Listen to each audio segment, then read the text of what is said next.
Alright guys. Ito yung ulam namin ngayong araw. Alright. Ayan ay laki. Goodness. Namin. Ito yung ulam ng mga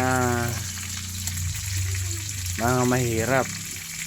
Pero kahit mahirap, pag nagsipag, nagtiyaga, nakakain ng masarap. Alright. Oh wow, Taba Ching Ching. Ayan na si Taba Ching Ching. Mag korerester na naman tayo din eh. Guys ha, ito yung ulam namin ngayong maga.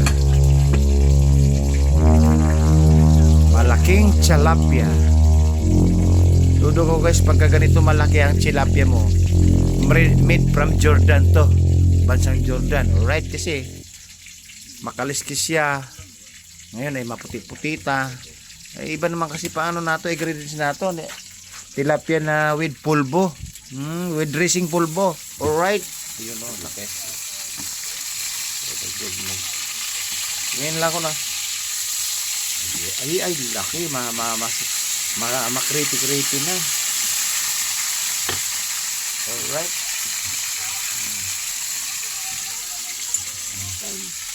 Alright, tinakpan. Guys, ngayon lang ko nakakita.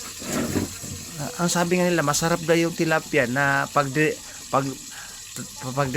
parang dinedressingan mo ng Johnson, parang pulbo. Alright, nako ha.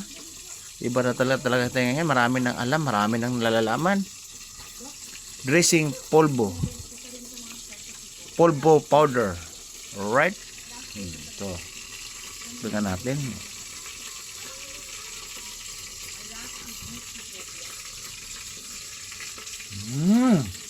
Made in Jordan nga ang tilapia nare. Ilang bansa pa ang tinawid. Alright. May lalalaman naman kayo sa akin. Tapos may kasamang Taba Ching Ching. Alright. Sarap naman ang ulam ni Beher mo, bunga nga. Magtatrabaho pa lang ako. May nakalaan ng ulam na sa hapagkainan. Sa lamesa. Napak tayo. Kasi hindi kasi ako nagkakain sa umaga guys. Kagigising ko lang. Magkakape pa lang. Nabungaran ko yung ulam namin. Taba Ching Ching nga. Sarap.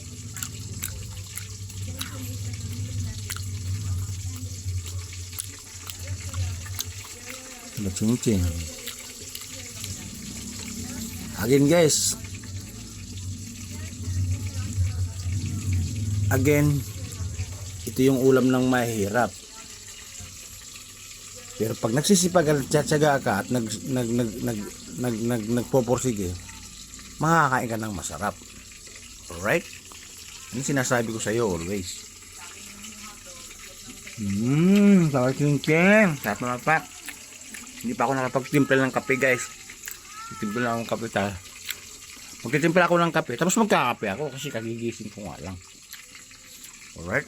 Tingnan natin yung tilapia with from Jordan. Alright, ayun no. Ano ito kaysa ng Taba Ching Ching. Mataba-taba, makolesterol. Alright. Mayroon na. Ayan, doon na. Ayun, may laman pa yung pressure namin. Tapos another pressure. Tingnan dito kung magandang ulam pa din eh. Puro itlog naman.